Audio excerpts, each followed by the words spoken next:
Hello everyone, welcome to शिक्षा treasure. आज हम पत्र के बारे में पढ़ेंगे। पत्र लिखते समय हमें किन किन बातों का ध्यान रखना है, पत्र कितने प्रकार के होते हैं, ये आज हम जानेंगे। सबसे पहले बात आती है कि पत्र लिखते समय किन किन बातों का ध्यान रखें। तो एक है भाषा का स्तर, यानी जब आप किसी भी व्यक्ति को पत्र लिख रहे हैं तो उसकी भाषा के स्तर का जरूर ध्यान रखें कि आप जिस व्यक्ति को पत्र लिख रहे हैं वो आपकी भाषा को समझ भी पा रहा है या नहीं। तो जो समझने वाला है उसके अनुकूल आपका स्तर रहना चाहिए। दूसरी बात, जब आप कोई पत्र लिख रहे हैं तो पत्र की भाषा जो है वो सरल शब्दों में होनी चाहिए। वहाँ कोई जटिल शब्दों का प्रयोग नहीं करना चाहिए ताकि वो उसको समझ नहीं पाए। और छोटे छोटे वाक्यों का प्रयोग करें, ज़्यादा बड़े वाक्य प्रयोग में ना लाएं। छोटे छोटे वाक्य और जिनका आसान अर्थ रहे तो वही वाक्य आप प्रयोग करें। पत्र जो है, जब आप पत्र लिखते हैं तो ज़्यादा बड़ा नहीं होना चाहिए। मुख्य जो बातें आप कहना चाहते हैं वही उसमें होनी चाहिए, अनावश्यक बातें उसमें नहीं होनी चाहिए। और अगर आप जिस व्यक्ति को पत्र लिख रहे हैं उनके प्रति आपके मन में कोई मनमुटाव भी है तो भी जो आप भाषा का प्रयोग कर रहे हैं वो उचित प्रकार से ही रहे। कोई ऐसी भाषा का प्रयोग ना करें जो किसी को बुरी लगे। तो ये है भाषा का स्तर, भाषा में सरल और छोटे शब्दों का प्रयोग। तो इन बातों का आपने विशेष रूप से ध्यान रखना है। अब जो पत्र के प्रकार की बात करते हैं तो मुख्य रूप से जो पत्र के प्रकार हैं वो दो प्रकार हैं। और परीक्षा में जब भी प्रश्न पूछे जाते हैं तो दोनों से संबंधित अथवा या करके दे दिया जाता है और आपको किसी एक पर लिखना होता है। तो दो प्रकार के जो पत्र हैं, तो पहला है औपचारिक पत्र। पहला है औपचारिक। औपचारिक पत्र क्या होता है, जो इंग्लिश में आप जिसको फॉर्मल कहते हो, फॉर्मल का मतलब फॉर्मेलिटियां जहाँ पूरी करनी रहती है। तो औपचारिक पत्र ऐसे रहते हैं जहाँ हमें न चाहते हुए भी कुछ विशेष चीज़ों का ध्यान में रखना होता है। और दूसरा जो पत्र होता है वो अनौपचारिक, जो अनफॉर्मल आप कहते हो वो है। अनौपचारिक और औपचारिक में अंतर क्या है कि औपचारिक जो पत्र है वो आप किसी भी अधिकारी को लिखते हैं, चाहे वो आपके विद्यालय से संबंधित हो या किसी सरकारी संस्था हो या कोई प्राइवेट संस्था हो। तो सभी में जो अधिकारी से संबंधित पत्र हैं वो औपचारिक पत्र कहलाते हैं।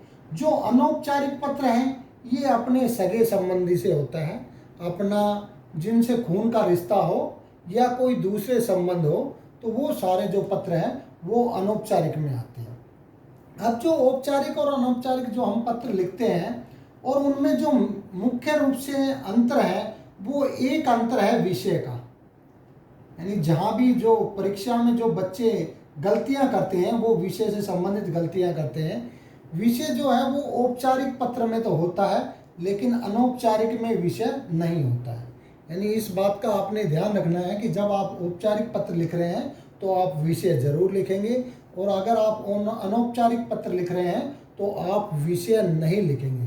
क्योंकि अगर आपने अनौपचारिक में विषय लिख दिया तो आपका वो फॉर्मेट ही गलत है। और फॉर्मेट गलत होता है क्योंकि जब आप पत्र लिखते हैं तो पत्र के अंक जो है उनका निर्धारण किया हुआ है कि आपने जो फॉर्मेटिंग की है उसके कितने नंबर हैं, विषय वस्तु के कितने नंबर हैं। तो अगर आपकी उनमें गलतियां रहती, आपने पत्र खूब अच्छा लिख दिया लेकिन आपने अनौपचारिक में विषय लिख दिया तो आपका एक नंबर तो वैसे ही खत्म हो गया, क्योंकि आपकी जो फॉर्मेटिंग है वही गलत हो गई। तो ये जो फॉर्मेटिंग है, प्रारूप है, उसका आपने विशेष रूप से ध्यान रखना है। अब हम दोनों की प्रारूप के बारे में पढ़ेंगे। अब ये दोनों पत्रों के प्रारूप है जिसके बारे में हम जानेंगे। जब हम औपचारिक पत्र लिखते हैं तो सबसे पहले प्रेषक का मतलब जो भेजता है पत्र, जैसे हम पत्र लिख रहे हैं तो हम अपना पता लिखेंगे। तो सबसे पहले भेजने वाले का पता है, और जब भेजने वाले का पता आप लिख देते हैं तो उसके नीचे आपने दिनांक, डेट, तिथि ये आपने लिखनी है।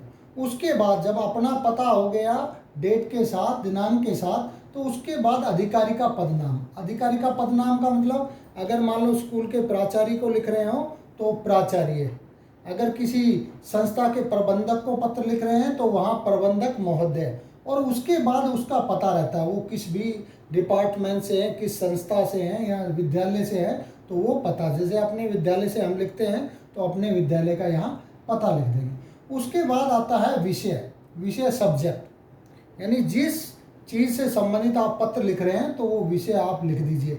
विषय में ज़्यादा आपने डिटेल में नहीं करना है, उसको आपने मुख्य रूप से जो भी विषय है जो उसको शॉर्ट में ही लिखना है। इसके बाद अधिकारी है तो उसको संबोधन किया जाता है। अब संबोधन करते हैं तो संबोधन में कैसे करते हैं, जैसे यहाँ श्रीमान, श्रीमान जी, मान्यवर, महोदय, ये तो है पुल्लिंग वालों के लिए। अगर कोई पुरुष जाति से संबंधित अधिकारी है तो, अगर स्त्री जाति से है तो श्रीमती जी, महोदया, मान्यवर, ठीक है, तो उनके लिए आप ये संबोधन शब्द का प्रयोग कर देंगे। उसके बाद आती है विषय वस्तु। देखिए विषय वस्तु जब आप लिखते हैं तो ध्यान रखना है आपने अपने विषय से संबंधित बातें ही लिखनी है, फालतू बातों का इनमें कोई स्थान नहीं है। तो आपने मुख्य रूप से जो बात आप कहना चाहते हैं वही यहाँ लिखनी है।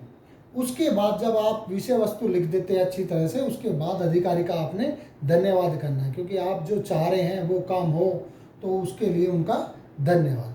उसके बाद आता स्वनिर्देश। स्वनिर्देश का मतलब अपना उस अधिकारी से क्या संबंधित है, हम अपने लिए क्या निर्देश देते हैं।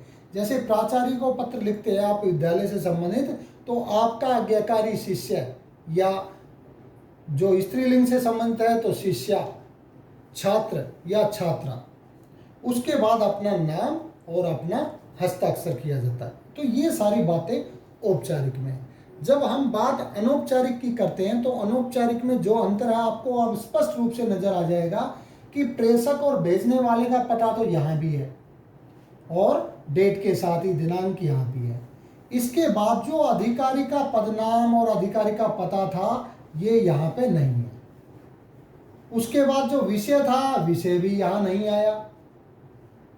फिर था संबोधन। संबोधन तो यहाँ भी है, क्योंकि यहाँ संबोधन अधिकारी से संबंधित था, यहाँ संबोधन अपने संबंध रखने वाले से है। अपने माता पिता हो सकते हैं, अपने कोई सगे संबंधी हो सकते हैं, अपना कोई दोस्त हो सकता है, तो उनके लिए संबोधन शब्द है।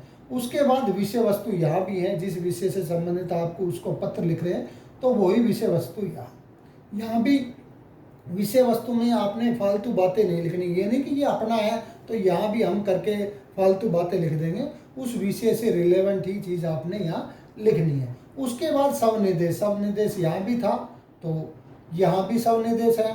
तो अपने पिता को, माता को या अपने बड़े को लिख रहे हो तो आपका प्रिय पुत्र, भतीजा, जो भी उनके साथ आपका संबंध है वो कर करके आप नीचे अपना नाम और हस्ताक्षर करेंगे। अब हम मुख्य रूप से जानेंगे आगे कि संबोधन के लिए किन शब्दों का विशेष रूप से औपचारिक में प्रयोग किया जाता है और किन का अनौपचारिक में प्रयोग किया जाता है, और स्वनिर्देश में कौन कौन से शब्द हैं जिनका हम प्रयोग करते हैं। अब दोनों पत्रों में संबोधन में कैसे लिखते हैं। जब औपचारिक की बात आती है संबोधन की तो श्रीमान, श्रीमती जी, अकेला श्रीमान श्रीमती भी हो सकता है और जी साथ में लगा करके भी आप प्रयोग कर सकते हैं। उसके बाद मान्यवर है, महोदय है और महोदया। पुल्लिंग के लिए महोदय और स्त्रीलिंग के लिए महोदया, और मान्यवर जो है वो दोनों के लिए आप प्रयोग कर सकते हैं। उसके बाद आदरणीय शब्द भी इनके साथ आगे लगा सकते हो, आदरणीय महोदय या आदरणीय महोदया। ये जो कुछ विशेष शब्द है जो आप संबोधन में औपचारिक पत्र में प्रयोग करते हैं। लेकिन जब बात अनौपचारिक की आती है तो अनौपचारिक में तो दो ही बातें हैं, आदरणीय और प्रिय। अगर बड़ा है तो उनके लिए हम आदरणीय हैं, और उसके बाद संबंध, जैसे पिताजी है तो आदरणीय पिताजी या माताजी। अगर दोस्त है, छोटा भाई है या कोई अपने के बराबर है तो प्रिय, और उनका नाम भी लिख सकते हो या उनसे संबंध रख सकते हो, प्रिय मित्र, प्रिय भाई, ठीक है, या प्रिय राकेश, सीधा नाम भी उसका ले सकते हो प्रिय के लिए। तो जब स्वनिर्देश की बात औपचारिक में आती है तो जब हम अपने विद्यालय से संबंधित पत्र लिखते हैं तो आपका आज्ञाकारी शिष्य या शिष्या। हमने अधिकतर देखा है कि परीक्षा के समय बच्चे जो है ये शिष्य और शिष्या शब्द में गलतियां कर देते हैं। अगर ये बच्चों से ये गलतियां होती है शिष्य या शिष्या लिखने में, तो आप इनकी जगह छात्र या छात्रा शब्द का प्रयोग करें तो उनमें गलती होने की संभावना हमारी ख़त्म हो जाती है, क्योंकि शिष्य के जगह हमने देखा शिक्षक लिख देते हैं।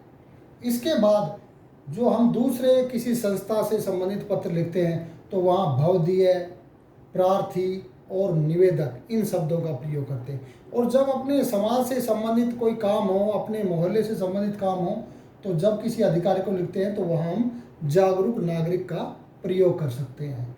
इसके बाद जो अनौपचारिक में है निर्देश का, तो अनौपचारिक में तो एक ही बात ध्यान रखनी है, आपका या तुम्हारा, ये दो शब्द है और उसके बाद संबंध है। जैसे पिताजी को आप लिख रहे हो तो आपका पुत्र, अगर मित्र को लिखते हो तो तुम्हारा मित्र या आपका मित्र, जैसे भी आप प्रयोग करते हो तो उसके बाद ये संबंध उनके साथ रखना है। तो यहाँ पर हमने पत्र लिखते समय किन किन बातों का ध्यान रखना है, और जो दो प्रकार के पत्र हैं औपचारिक और अनौपचारिक, उनमें मुख्य रूप से क्या अंतर है और उनके लिखने का तरीका क्या है, इनके बारे में हमने जाना है। तो आपको अगर ये वीडियो पसंद आई हो तो आप इसे लाइक कीजिए और चैनल को सब्सक्राइब करना ना भूलें।